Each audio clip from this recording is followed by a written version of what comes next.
Le meilleur dans le voyage, ce sont les indicateurs qu'on découvre. Disait Georges Clemenceau en 1951. Kylian Mbappé a donc découvert ce Cameroun de Roger Mila. Il a découvert ce Cameroun de Mbappé Lépé. Il a découvert ce Cameroun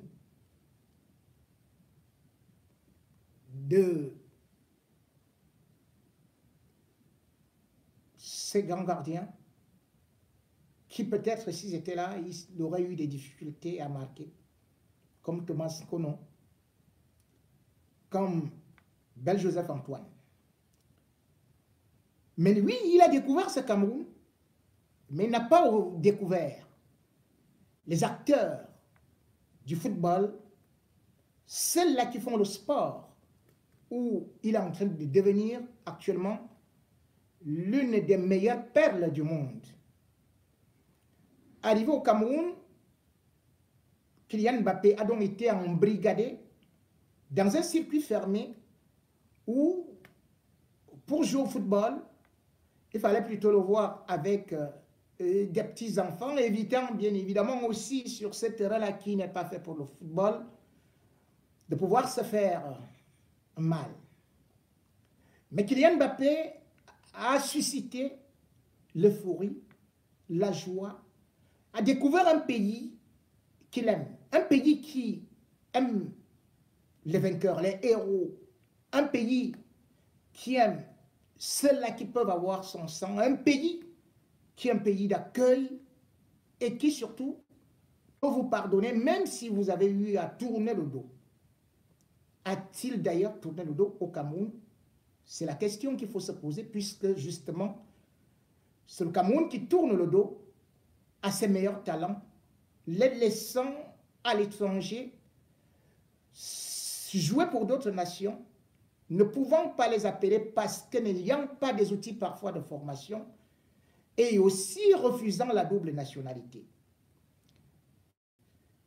Kylian Mbappé excelle dans le football, qui nous dit que Joel Embiid, lui également, qui excelle dans son art, ne pourra pas aussi bénéficier d'un même enthousiasme au Cameroun, là où on a dit il n'y a pas de sport roi, de sport mineur ni de sport réservé, mais curieusement, c'est le football qui reste le sport roi, puisque les autres sports, tels que le tennis, on n'en parle pas. Et c'est d'ailleurs un tennisman qui est presque à la tête de cette organisation, malgré la communication qu'on veut nous faire croire que Kylian Mbappé avait établi son programme et ça n'avait rien à voir avec Yannick Noah. Façon de parler.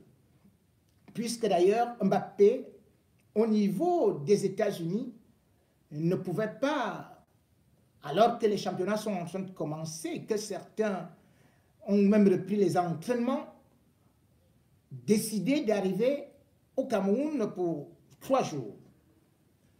Il entendait donc parler du Cameroun. Il a découvert ce Cameroun dès l'aéroport.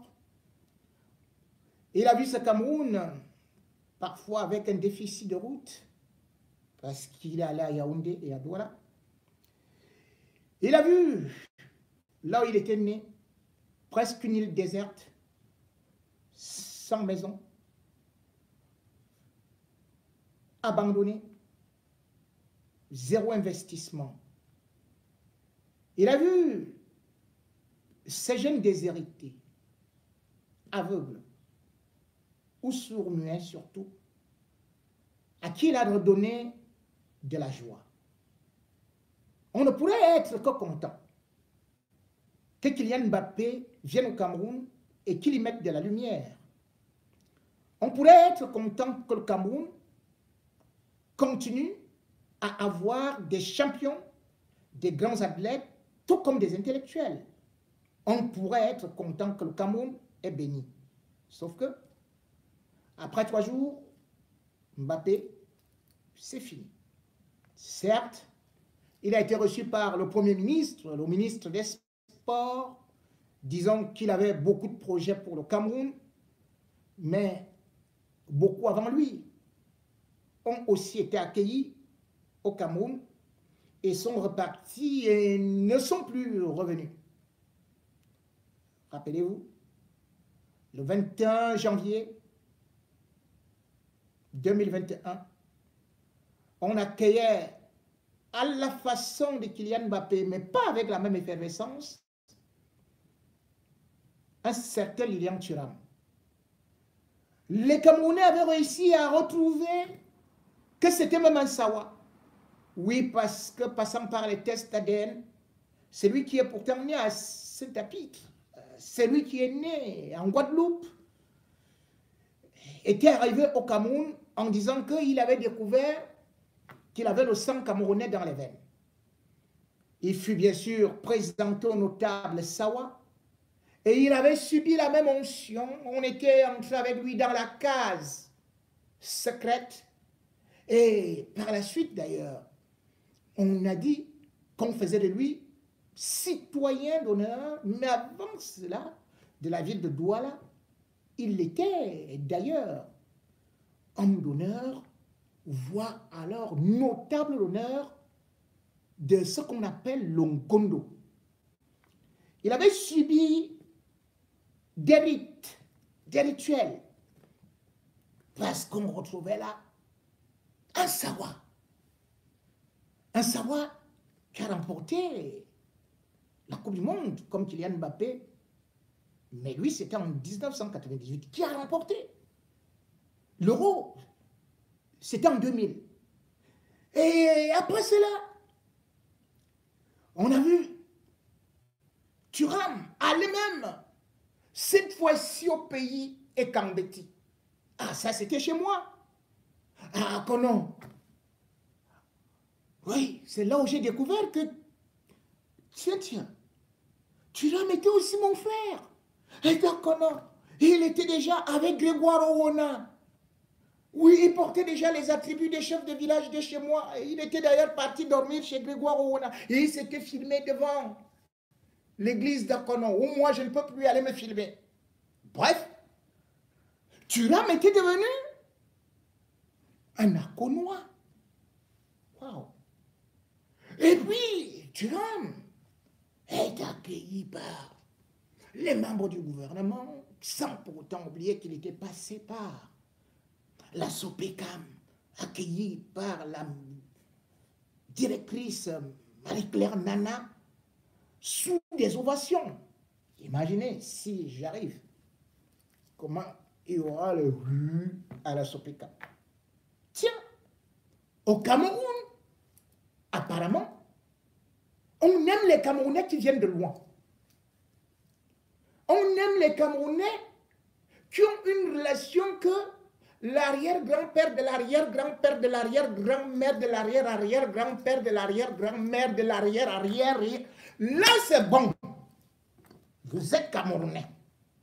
Les autres, qui sont au Cameroun, on leur dit, rentrez chez vous. Vous n'avez pas de place. Ici, à Douala, vous n'avez pas de place à Yaoundé.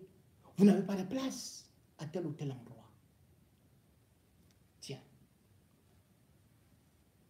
C'est le côté de ce Cameroun qui est une terre d'accueil, mais qui refuse ses propres enfants, qui les abandonne à l'extérieur ou qui les vomit après avoir eu à les exploiter comme des oranges. On suce, on se débarrasse de l'écorce, comme ce fut le cas des États émaillères. Ou plus tard, on lui avait rappelé, attention, tu viens de la Guinée équatoriale. Mais ce Cameroun-là également, il faut suivre les codes. Et Mbappé les a suivis. Interdit de critiquer, interdit de dire que ceci ne va pas. Ou ça, non.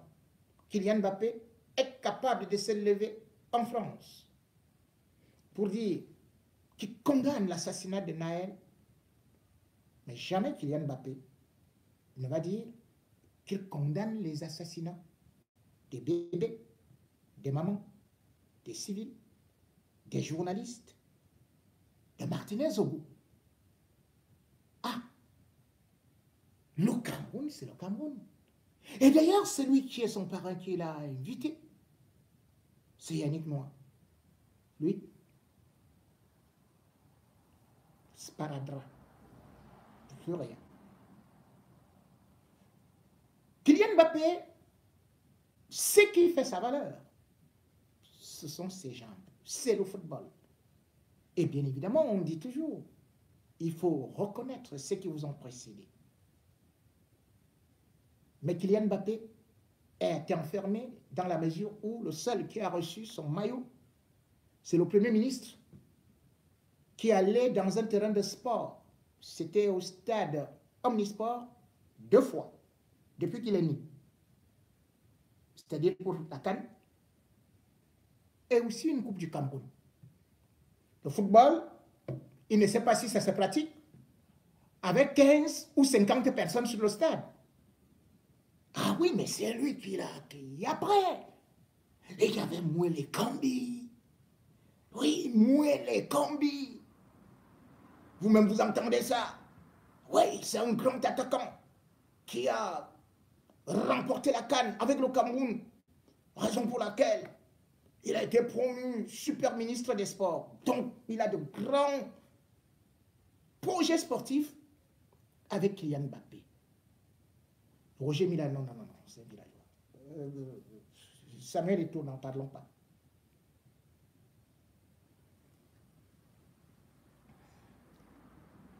La symbolique de ce voyage n'est pas sportif. Il est politique. Puisque s'il était économique, le Cameroun aurait mis tous les moyens pour faire valoir son tourisme avec l'arrivée de Kylian Mbappé. Le Cameroun se serait apprêté pour pouvoir transformer la visite de Kylian Mbappé en une opération de branding, de surexposition. Le Cameroun aurait profité pour unir les acteurs du football.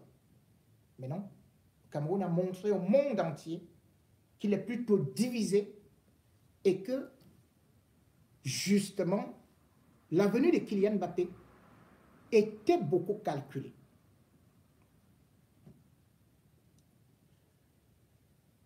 Calculée, oui. Parce que pour qu'il arrive au Cameroun, c'est une opération de marketing politique et des images qui marquent. On va voir Kylian Mbappé, non seulement avec des hommes politiques, mais avec Ngannou, qui est un grand champion, mais qui peut se reconnaître dans le langage comme proche du pouvoir. Et puis, on va voir une photo, c'est avec Franck Biya et Ngannou. Tiens. Kylian Mbappé avec Franck Biya.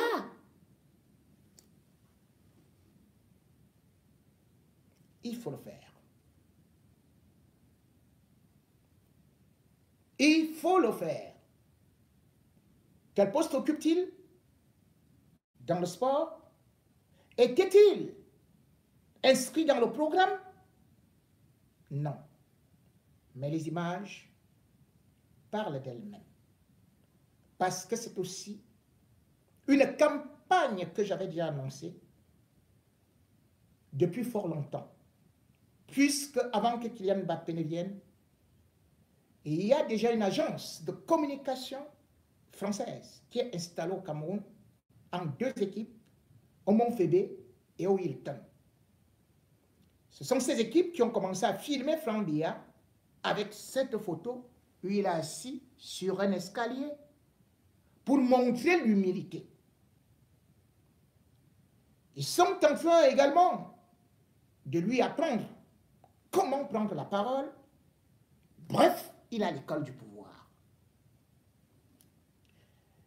Et dans cette école du pouvoir, il faut séduire, surtout la jeunesse, et offrir à la jeunesse ce qu'elle aime.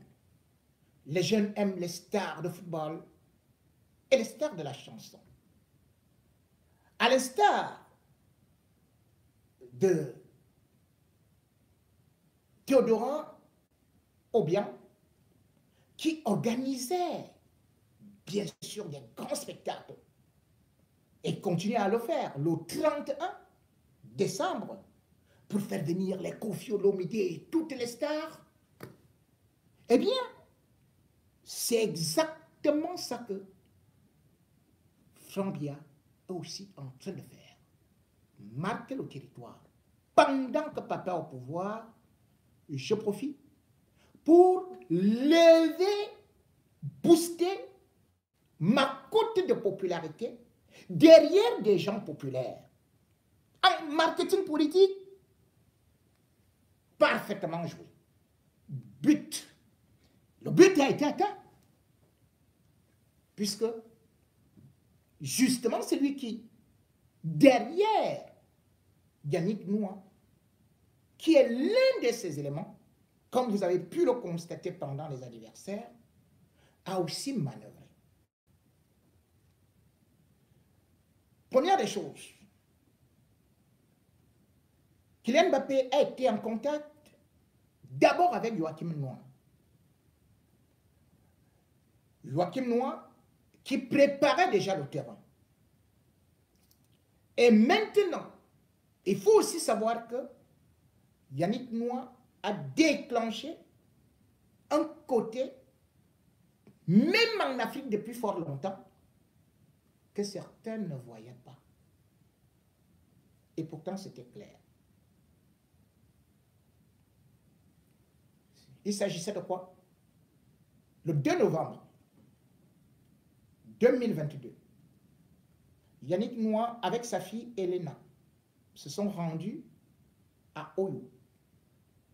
C'était où? Au Congo, au village de Sassou Nguesso. Opération séduction au village du chef d'État. Quelle était la mission? La mission, c'était d'aller convaincre Sassou Nguesso, de convaincre Biya d'accepter que Franck puisse être candidat unique à sa succession. Ces informations, je vous les donne souvent par gouttes. Pendant le Covid, je vous avais également dit les opérations que Franck avait menées avec non seulement des députés français, mais des gens de Sao Tomé et Principe. Ça ne s'est donc pas arrêté. Ça continue. Et pour que Kylian vienne, je devrais quand même vous dire que Kylian Mbappé touche 70 millions d'euros par an au PSG. Mais pour qu'il vienne, c'est Franck qui a loué le jet.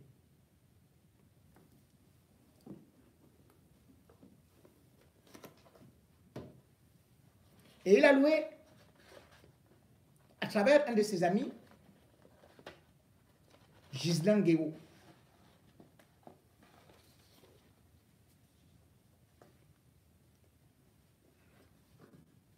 Bien évidemment, on peut se demander, comme vous pouvez le voir, Kylian Mbappé sur cette photo. Cette photo a été postée par un de ses agents, un agent publicitaire du régime, donc le Franc. Donc, Francis Ngannou. C'est lui qui a posté. C'est fait volontairement.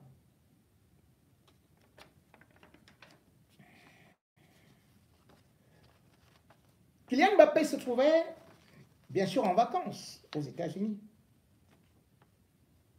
Et c'est là où Ghislain Guéou a décidé, a été pistonné pour que le vol arrive au Cameroun quand tout était déjà prêt. D'ailleurs, je vais vous donner les indicatifs de qui a payé. C'est Numac Logistique Ltd. L'adresse c'est PO Box 31 291 Ras Al Khaimah aux Émirats Arabes Unis. Cette société appartient donc à Ghislain Guéou, un ami de longue date de Franck Biya.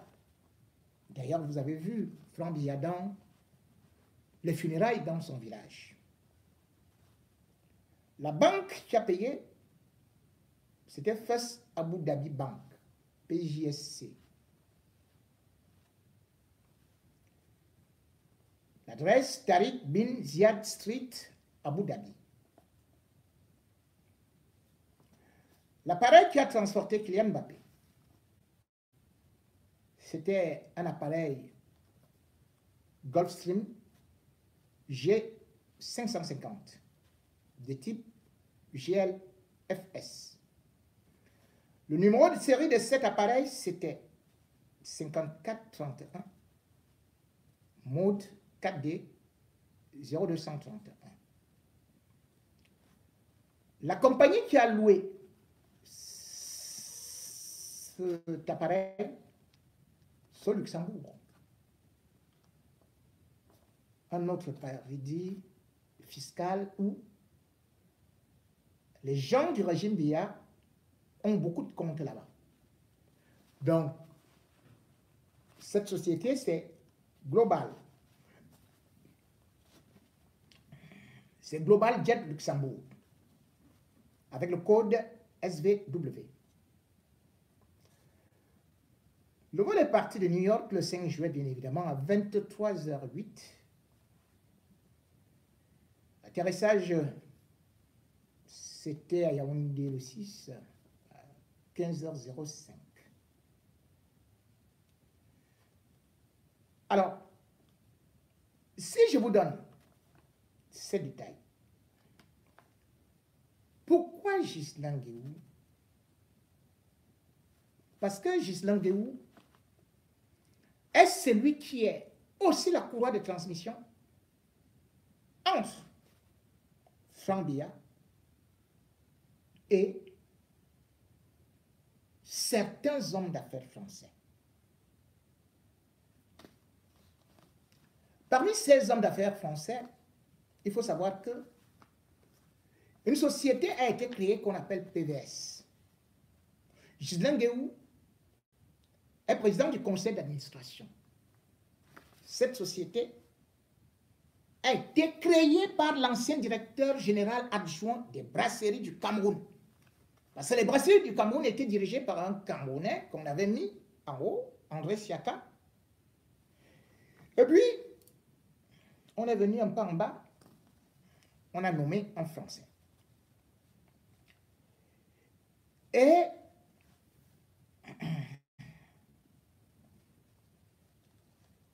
Guillaume Sarah était donc l'adjoint des brasseries du Cameroun, une société, même si on parle de brasserie du Cameroun, c'est une société française. Guillaume Sarah est donc quelqu'un de très important pour la conquête du pouvoir de Franck Biya. C'est vrai que quand Siaka va en retraite, Guillaume Sarah s'attend à ce qu'il soit certainement directeur général. Mais Pierre Castel, puisque les brasseries appartiennent à Pierre Castel, va plutôt choisir un autre individu du nom d'Emmanuel de Cailly, qui d'ailleurs vient de partir. fâché, il va quitter les brasseries pour aller donc créer cette société PVS où Franck Biya est actionnaire majoritaire. Et PVS a pour but, ou bien pour objectif, c'est-à-dire exclusivité, les vins rouges au Cameroun. Ils emballent, ils font ceci et cela. Donc, pour que le nom de Franck Biya n'apparaisse pas, on met donc Ghislain Guéhou, c'est-à-dire qu'un Tintin zinzin venu de je ne sais où, on le met là devant, on dit c'est toi qui seras président du conseil d'administration. Bien évidemment, il faut savoir que dans ces relations-là, Guillaume Sara en question,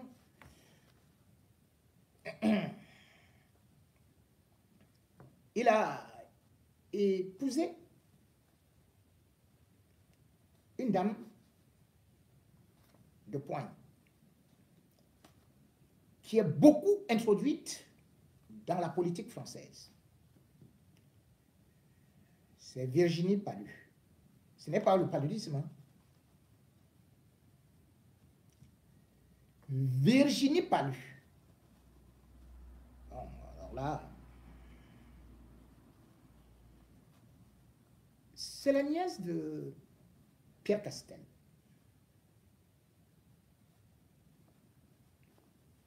Dans la conquête du pouvoir, donc, Franck a déjà tissé un grand réseau.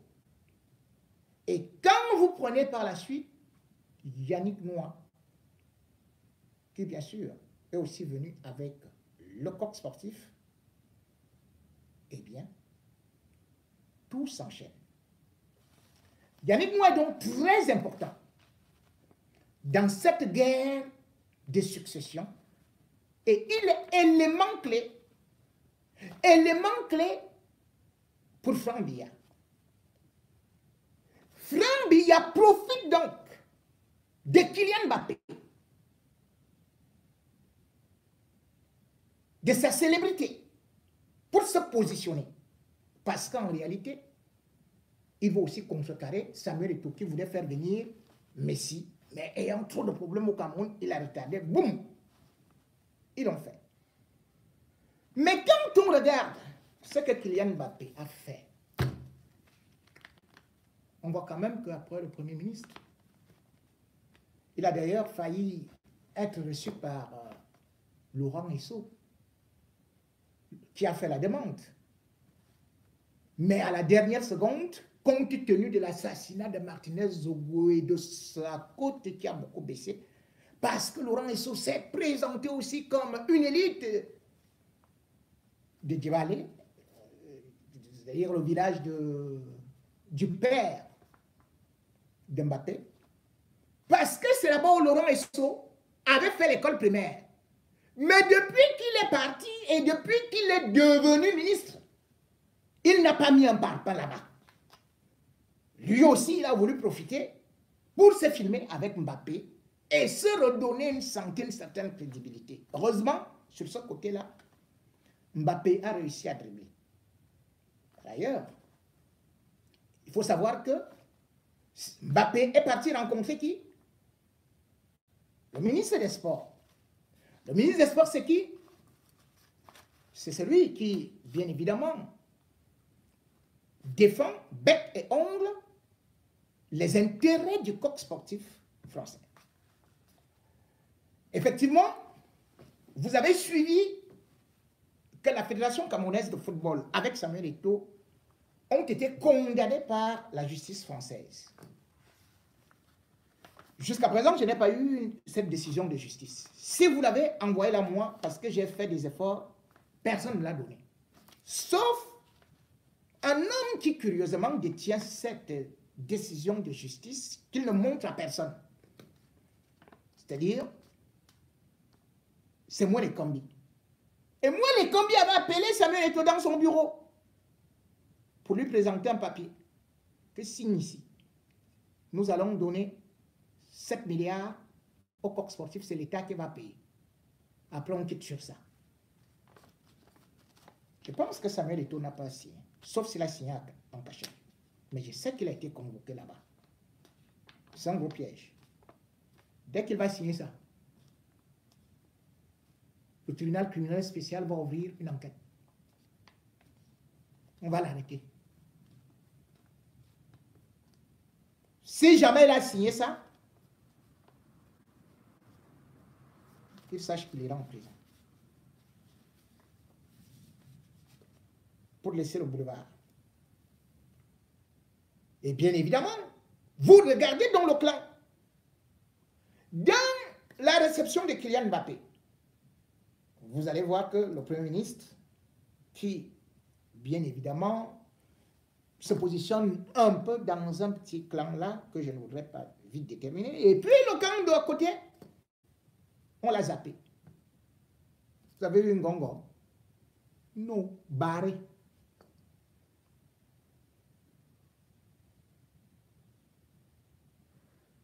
Et en même temps, comme je dis toujours, nos hommes politiques sont très rancuniers lorsqu'il s'agit des affaires de string, des dessous de caleçon. N'oubliez pas que le ministre des Sports, non seulement est un croqueur, recto verso, et il adore aussi des influenceuses. Et il a un problème où il ne peut pas s'entendre avec Samuel Eto'o. Puisque vous savez que c'est lui qui croque maintenant une certaine NK que Samuel Eto'o croquait. Politique et sexe, tout s'est mêlé. Et justement, l'inquiétude quand ils font des rencontres nocturnes, c'est que Franck est beau, il est jeune, mais le danger c'est que, bien évidemment, ce n'est pas seulement comme tout, mais on regarde à côté. Qui peut aussi être beau et peut être célèbre? Ça peut être Samuel Eto'o. C'est leur logique, hein? Ce n'est pas ma logique. C'est ce que vous allez faire. Et c'est ce qui va se faire. J'ai dit, cette visite était politique. Kylian Mbappé, qui a souvent une réflexion d'avance, a été mis dans la sauce avec sa maman. Elle n'a rien compris. Elle n'a vu que du rouge. Les hommes politiques au Cameroun aiment récupérer ce qui brille, ce qui réussit. Mais certains ont réussi à échapper à ce jeu-là. Comme par exemple, un réalisateur, je crois, américain, Spike Lee. Le 2 juillet 2021,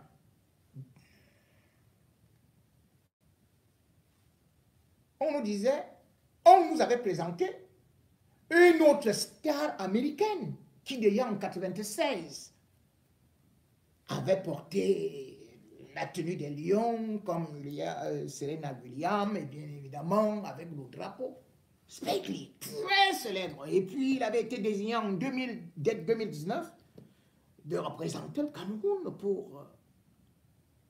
d'être le présentateur, pas que pour le Cameroun, il est américain, d'être le présentateur du Festival de Cannes, la 74e édition. Spike Lee, parce qu'il avait découvert lui aussi par un test ADN qu'il avait des origines camerounaises par ses arrière-grands-parents de ses arrière-grands-grands-papas. Je ne sais pas comment les gars la font. Bon, la science là est compliquée. Moi-même, je risque de trouver comme ça. Là. Parfois, je regarde mes yeux là et je dis, mes yeux là même ressemblent peut-être... Moi-même, je peux être américain. Je peux faire comme ça, je suis américain. Les gars, je peux faire comme ça, je fais mon test ADN. Moi, si boum, on me dit je suis américain. Peut-être même si je pousse loin, on va me dire que je suis chinois. Ah oui, le test ADN. Bon, Spike Lee a donc découvert. Immédiatement, Manius Ekoum, qui est l'ambassadeur du Cameroun à Paris, a dit viens, on va te recevoir. On a dansé, yo, un Américain est devenu Camerounais. Yo, yo, yo, vive la planète galaxie. Mais seulement, Spike Lee, après avoir été reçu, a été sérieusement critiqué parce qu'il avait promis, on lui avait demandé de venir à la CAN au Cameroun et il avait dit qu'il sera là en janvier 2022. Mais après les critiques, après avoir découvert les images atroces, Spike Lee s'est lavé les mains. On vous parle encore de Spike Lee. Zéro. Bien au contraire, elle a humilié la première dame du Cameroun. Puisque, justement en juillet 2021, de la même façon que Bia et Chantal sont actuellement perdus ou se baladent quelque part pendant que Kylian Mbappé est devenu chef d'État au Cameroun, eh bien, Chantal avait aussi abandonné Bia pour aller, bon, vivre sa vie. Au festival de Cannes, il savait que c'est le Camerounais qui présente là-bas. Dès qu'il va arriver, on va m'applaudir comme ça jusqu'à papa. Dès qu'elle est arrivée là-bas, même pas de tapis rouge, même pas de place, elle était debout. Spike Lee n'a même pas voulu aller encore se filmer avec elle. Bref, elle est rentrée là-bas. Élan, zéro macabo. On n'a même pas, alors que quand tu arrives à Cannes, que tu sois une personnalité ou un homme politique influent, encore une première dame, le festival de Cannes, c'est tout de suite comment t'accueillir, parce qu'il y a tout un comité d'accueil pour des personnalités, parce qu'ils savent qu'ils vont utiliser ton image pour leur notoriété, pour leur publicité, pour leur branding, mais avec Chantal, Spike Lee et le festival de Cannes n'ont pas du tout voulu. Kylian Mbappé, avec sa jeunesse, voulant certainement découvrir, enfin, comme on lui a vendu l'affaire, de venir au Cameroun, est donc venu sans savoir que il était exploité politiquement, puisque dans le programme, il n'est inscrit nulle part qu'il doit rencontrer Franck Biya. Il n'est inscrit nulle part qu'il doit rencontrer Mouele Kombi. Alors, surtout, c'est là qu'il a rencontré, ou bien Francis Ngannou. Pourquoi les ont-ils rencontrés? C'est parce que nous sommes déjà à la succession du gré à gré. Nous sommes déjà dans l'ère Franck Biya. C'est lui que vous voyez. C'est lui qui, maintenant, à chaque déplacement de Biya, est devant. C'est lui qui décide qui doit voir Biya. Et on ne connaît pas la place qu'il occupe exactement, ou super ministre, ou super conseiller, ou garde du corps, ou... Ben, il occupe tous les postes actuellement. Et donc voilà dans l'affaire Kylian Mbappé. Ce n'est donc pas une visite, comme on pourrait tout simplement dire que Kylian Mbappé est venu au Cameroun parce qu'il a fait ceci, il a fait cela, il a... D'ailleurs, il ne parlait même pas souvent du Cameroun, préférant même parler de l'Algérie, et les Algériens sont même actuellement très fâchés. Mais il est venu parce que, justement, Franck sait que pendant que son père est croulant, lui, il marque des points et élimine les adversaires jusqu'à ce que le boulevard sera ouvert. Nous ne serons donc pas surpris de voir d'autres grands événements organisés par Franck ou sponsorisés par Franck, qui parfois même peut seulement apparaître à la dernière minute. Vous avez vu comment est-ce que Yannick Noah a été complètement discret dans cet événement. Mais le clou, c'était quoi? Le plat de résistance. C'était cette photo. Ah ouais. Cette photo. Kylian en blanc. Franck en blanc. Et puisque les deux ressemblent quand même, sont quand même clairs. Hein? Vous avez vu? Et ils ont, quand vous allez aussi regarder, Franck nomme les ministres. Franck a pris l'ennemi de Samuel Eto'o et l'a nommé sénateur. Ah.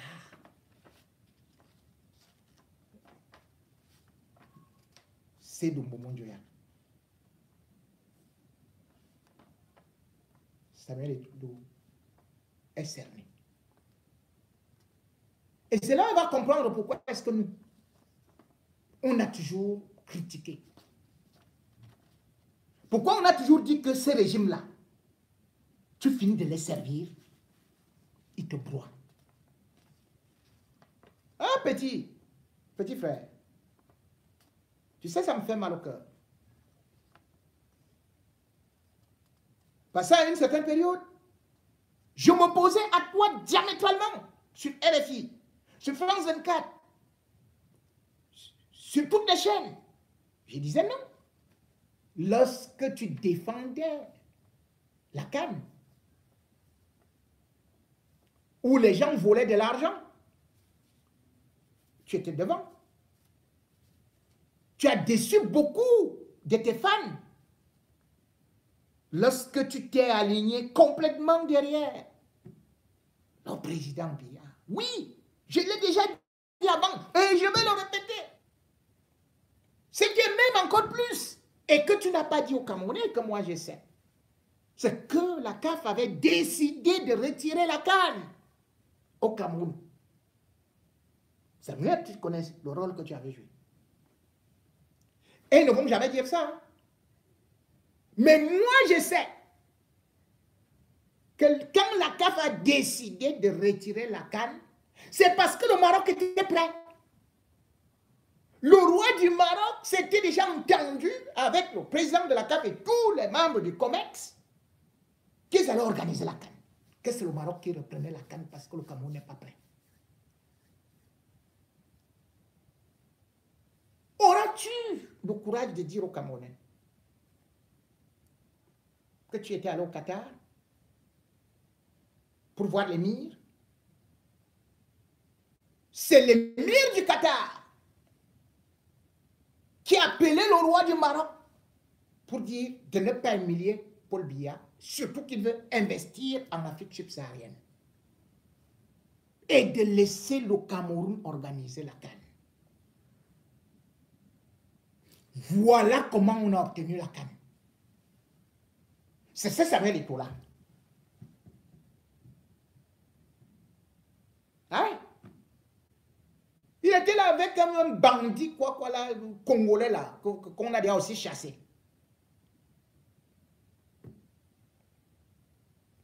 Mais ce bandit là, lui, il venait tout simplement comme ça pour prendre de l'argent. Est-ce que Franck pouvait débloquer cette situation? Non. Qui pouvait débloquer? Rien. Mais aujourd'hui, nous revoici dans le système de la France-Afrique, où on vous tend un équipementier sportif. C'est vrai que moi-même, je ne sais pas à quoi sert One All Sport. Mais le coq sportif, qui porte ça? Qui porte ça? Je crois que la seule sélection qui portait le coq sportif, c'était l'équipe nationale d'Afrique du Sud. Féminine! Ils viennent d'entrer en grève, qu'ils ne veulent plus entendre parler du coq sportif. Mais les Camerounais, les mêmes qui critiquent, qui disent que non, on ne va pas cesser, oh, la France nous impose ceci. Ah oui, les mêmes, hein, ils sont là, au coq sportif, bon, c'est bien. En tout cas, entre vous là-bas, bagarrez. Je viendrai compter les cadavres. Pour l'instant, sachez qu'il y a d'autres candidats qui sont en train de se signaler aussi. Parce que comme vous tous, vous êtes des enfants de Biala, sachez qu'il y a donc d'autres enfants de Paul Biya qui sont aussi en train de se préparer pour la dernière bataille finale.